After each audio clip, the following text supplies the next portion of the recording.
जय हिंद दोस्तों। हम लोग अपने कॉन्स्टिट्यूशनल लॉ के पेपर को फिर से एक बार डिस्कस कर लेते हैं। और चूँकि हम लोग क्लास में डिटेल डिस्कशन कर चुके हैं और सारे टॉपिक भी लगभग कवर हो चुके हैं, लेकिन फिर भी हमको लगा कि क्यों ना एकदम लास्ट टाइम पे, आज 8 तारीख हो गई है और 13 तारीख से आपके पेपर हैं, तो 4 दिन का टाइम बचा है।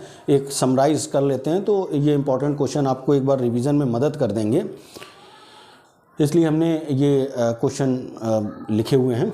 ठीक है, तो है क्या, इस बार थोड़ा सा पैटर्न भी चेंज है, अभी उसको पैटर्न को समझने के लिए एक छोटा सा वीडियो बना लेंगे। लेकिन अभी क्या है कि हम ये लोग देख लेते हैं कि क्या क्या क्वेश्चन आपके इंपॉर्टेंट हो सकते हैं और क्या क्या क्वेश्चन आपके इस LLB सेकंड सेमेस्टर के कॉन्स्टिट्यूशन के पेपर में आएंगे या आ सकते हैं। ठीक है, तो सबसे पहले हम लोग देख ही चुके हैं कि सबसे इम्पॉर्टेंट क्वेश्चन जो है, सबसे पहला बनता है इक्वालिटी बिफोर लॉ, यानी कि आर्टिकल 14 से एक क्वेश्चन बनता है। और क्वेश्चन कुछ भी हो सकता है, वो चाहे ये हो सकता हो कि आप विधि के समक्ष समता और विधियों के समान संरक्षण से क्या समझते हैं, या विधि के शासन से क्या समझते हैं, या समानता के अधिकार से क्या समझते हैं। तो इससे रिलेटेड अगर कोई भी क्वेश्चन हो तो वो यहाँ पे आएगा। ठीक है, और इस बात को याद रखिएगा कि हमने ये जो क्वेश्चन रखे हैं, ये हमने लॉन्ग क्वेश्चन के हिसाब से रखे हैं और ये शॉर्ट क्वेश्चन हो सकते हैं। तो मुझे ऐसा लगता है कि अगर ये लॉन्ग क्वेश्चन आप पढ़ लेंगे, अगर वो नहीं भी आएगा तो ये शॉर्ट वाले में भी आ जाएगा, और लॉन्ग में तो ज़्यादा संभावना है ये इस बात की। ठीक है, दूसरा सबसे इम्पॉर्टेंट क्वेश्चन जो हो सकता है वो ये हो सकता है कि आपका दूसरा freedom of speech and expression, यानी कि वाक और अभिव्यक्ति की स्वतंत्रता से रिलेटेड है। हमने जब पैटर्न सिलेबस डिस्कस कर रहे थे तब भी हमने बताया था आर्टिकल 19 क्लॉज ए से रिलेटेड है, और इसमें प्रेस की स्वतंत्रता भी आती है। तो आपसे ये भी पूछा जा सकता है कि फ्रीडम ऑफ स्पीच और एक्सप्रेशन से आप क्या समझते हैं, ये बताइए। और फिर वहीं पे हमने उस अपने जो वीडियो डाला हुआ है उसमें ये भी बताया था कि इसके अंतर्गत राइट टू नो भी आता है। तो short question right to know का भी पड़ जाता है, और जानने का अधिकार हो गया, ये इस दूसरे क्वेश्चन में आएगा। अगर ये नहीं आए तो हो सकता है शॉर्ट क्वेश्चन में पूछ लिया जाए कि जानने के अधिकार से आप क्या समझते हैं, राइट टू नो से आप क्या समझते हैं। तो राइट टू इन्फॉर्मेशन एक्ट वगैरह जो वो इसी एक्ट के अंतर्गत आया था। ठीक है, तीसरा पॉइंट ये हो सकता है कि लाइफ एंड पर्सनल लिबर्टी, जो आर्टिकल 21 से रिलेटेड है। ठीक है, तो यहाँ पे लॉन्ग क्वेश्चन बनने की ज़्यादा संभावना है। अगर लॉन्ग क्वेश्चन बनेगा तो आपको जो हमने केस लॉ डिस्कस किए थे एक समराइज वे में देख लीजिएगा, सब चैनल पे पड़े हुए हैं, वो देख लीजिए। नहीं तो शॉर्ट में भी क्वेश्चन बन सकता है, लेकिन हमें लगता है कि लॉन्ग में बनने की ज़्यादा संभावना है।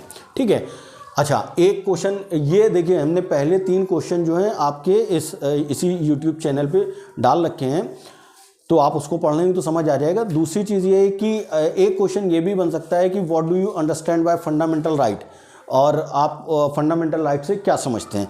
तो ये क्वेश्चन या तो आपको ये पूछ लेगा कि भाई पूरे फंडामेंटल राइट में आपको लिखना होगा, और नहीं तो शॉर्ट में क्वेश्चन पूछ लेगा तो भी आपको लिख देना है। और अगर इतना लिख दें तो आप इतना भी ये जो हमने 12 से 35 लिख दिया है, आपको पार्ट थर्ड का जो 12 से 35 है वो फंडामेंटल राइट से रिलेटेड है, इससे भी आपका काम चल जाएगा।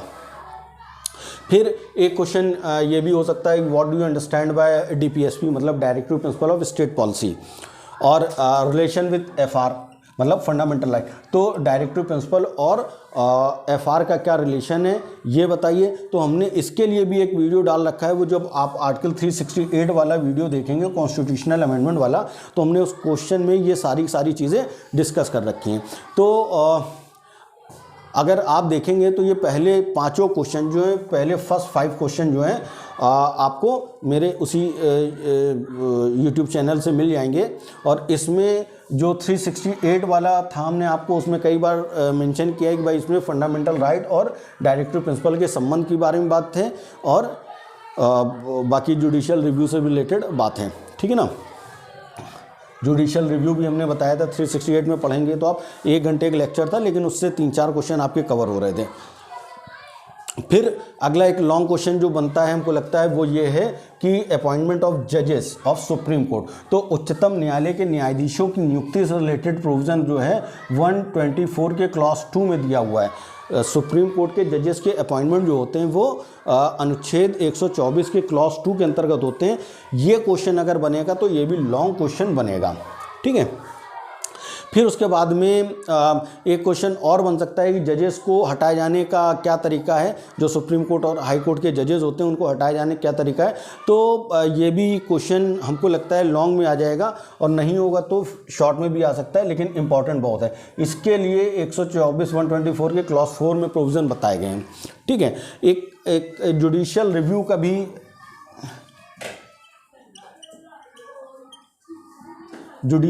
का भी क्वेश्चन लॉन्ग क्वेश्चन बनेगा अगर बनेगा तो, ठीक है। और जब हमने 368 वाला क्वेश्चन बनाया था तो उसमें पूरी डिटेल करी थी। अगर आप केवल एक 368 वाला लेक्चर देखें तो उसमें ये जो 3-4 एस्पेक्ट होती हैं वो सारी कवर हो जाएंगी। डॉक्ट्रिन ऑफ बेसिक स्ट्रक्चर का जो कॉन्सेप्ट था वो भी इसी 368 वाले लेक्चर से ख़त्म हो रहा है, कंप्लीट हो रहा है। तो आपको रिमूवल ऑफ जजेस और अपॉइंटमेंट ऑफ जजेस में हमने कुछ नहीं बनाया है। कोशिश ये करेंगे अगर समय मिलेगा तो हम बना देंगे, लेकिन 368 से रिलेटेड ये जो बेसिक स्ट्रक्चर का कॉन्सेप्ट है, आधारभूत ढांचे का जो सिद्धांत वाला है, वो भी 368 वाली वीडियो पे आपको मिल जाएगा। अगर आप देखेंगे तो समझ में आ जाएगा। और ये 3 जो आपका कॉन्स्टिट्यूशनल अमेंडमेंट है ये तो अपने आप में है ही है, ठीक है। फिर उसके बाद में ये क्वेश्चन हो गए। एक एडिशनल क्वेश्चन आप और जोड़ सकते हैं यहाँ पे, जुडिशियल रिव्यू का जो वो है वो क्वेश्चन देख लीजिएगा। 13 का क्लॉज 2 आर्टिकल 32 ये सब मिला के इसको बेसिकली इसको आधार देते हैं जुडिशियल रिव्यू के लिए, ठीक है। तो एक क्वेश्चन ये भी बन सकता है, अगर मौका मिल जाए तो हम वीडियो बना देंगे, लेकिन क्वेश्चन अगर आपको टाइम मिल जाए तो आप उसको देख लीजिएगा, ठीक है। अब इसके बाद में आता है डॉक्ट्रिन ऑफ एक्लिप्स। ये बेसिकली आर्टिकल 13 से रिलेटेड क्वेश्चन है। हम सोचते हैं कि अभी हम टाइम निकाल के 5-5 मिनट के छोटे वीडियो बना देंगे तो ये जितने भी क्वेश्चन है वो आपके कवर हो जाएंगे। रूल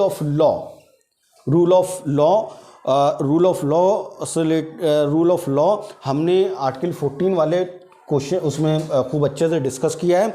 तो ये अगर शॉर्ट में आएगा तो आप लिख लेंगे, लॉन्ग में आएगा तो भी आप लिख लेंगे, ठीक है। एबोलिशन ऑफ अनटचेबिलिटी यानी कि अस्पृश्यता का अंत आर्टिकल 17 में है। हमने इसको लिखा नहीं है, लेकिन हम कोशिश करेंगे 5 मिनट का छोटा वीडियो इस पर भी बना दें, ठीक है। फ्रीडम ऑफ प्रेस जब हम आर्टिकल 19 पढ़ रहे थे, लेक्चर में पूरा डिटेल पढ़ा हुआ है, तो वहाँ से कवर हो जाएगा। एक चीज़ ये है कि चूँकि मेरा YouTube का कोई बहुत ज़्यादा अनुभव नहीं है, कुछ लाइट की दिक्कत रही है, कुछ माइक की भी दिक्कत रही है, हमने उसको कोशिश करी है और धीरे धीरे इम्प्रूवमेंट भी हो जाएगा। कुछ बच्चों ने हमको मैसेज किया था इस तरह की लाइट पड़ रही है, समझ में नहीं आ रहा है, लाइट क्लियर नहीं है।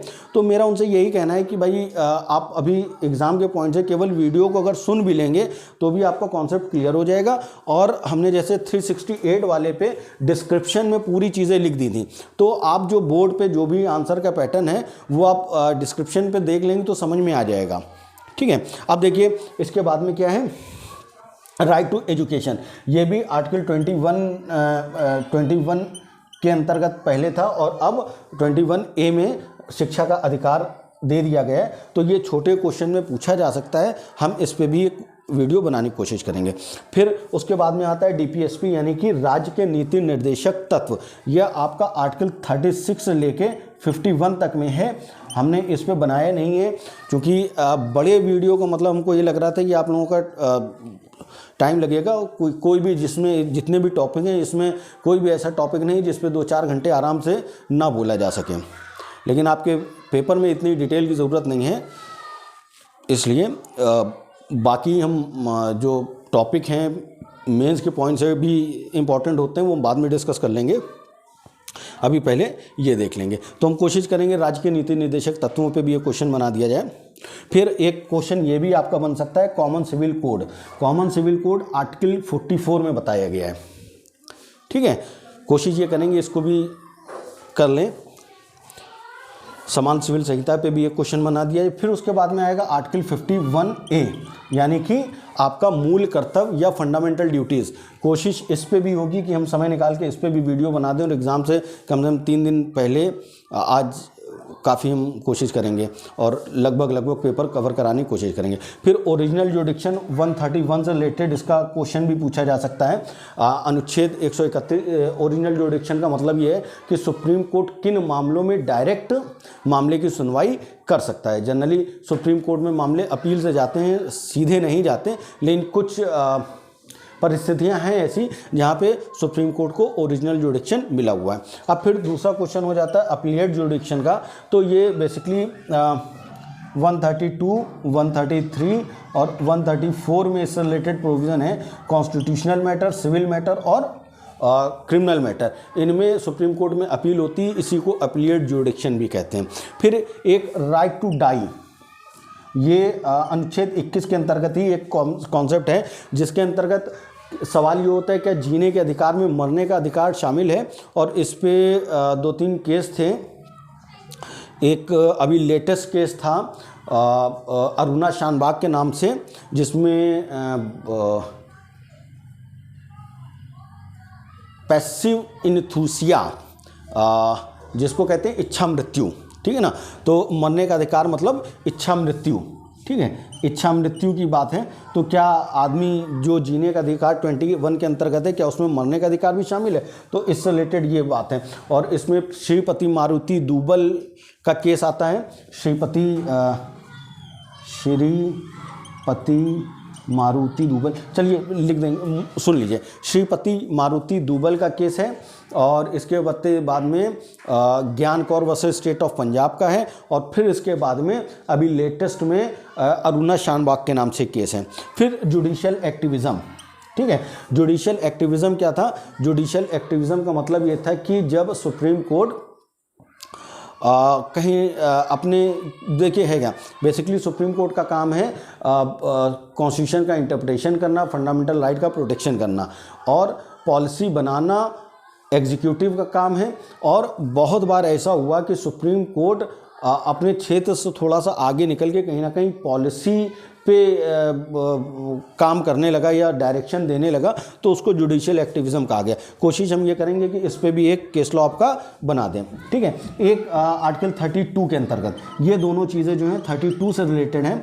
हैबियस कॉर्पस, जिसको बंदी प्रत्यक्षीकरण कहते हैं, और इसका मतलब ये होता है कि जो चूँकि आपका फंडामेंटल राइट है कि आपको कोई बंद नहीं करेगा, अगर किसी को उठा के बंद कर दिया जाता है तो वो अपने उसको सुप्रीम कोर्ट या हाई कोर्ट उसके लिए कह सकता है इस व्यक्ति को छोड़ा जाए। कोशिश ये करेंगे इस पे भी एक केस लॉ एक थोड़ा सा वीडियो बना दें। मैंडेमस का क्या मतलब होता है? मैंडेस का मतलब होता है परमादेश, सॉरी यहाँ पे अधिकार परीक्षा लिख दिया है, ये होता है परमादेश। परमादेश का क्या मतलब होता है कि हम आदेश देते हैं। जैसे मान लीजिए ये बेसिकली सरकारी अधिकारियों के लिए जारी होता है, जब आपका कोई काम सरकारी डिपार्टमेंट से ना हो रहा हो तो ये आदेश जारी करा के सुप्रीम कोर्ट उनको किसी काम को करने के लिए कहती है। तो हम लोगों ने पूरा ये एक इम्पॉर्टेंट क्वेश्चन डिस्कस कर लिए हैं। आप इसको अगर पढ़ लेंगे, काफ़ी क्वेश्चन हमारे यूट्यूब चैनल पे हैं, और जो बाकी के हम कोशिश ये करेंगे 5-5 मिनट के वीडियो बना के डाल दें ताकि आपका पेपर बढ़िया से निपट जाए। ठीक है भाई, चलिए थैंक यू। और अगर आपको ये पेपर मिल जाए तो फिर कमेंट करके बताइए, तो आगे जो पेपर है उसके लिए इम्पोर्टेंट बता देंगे हम। ठीक, थैंक यू।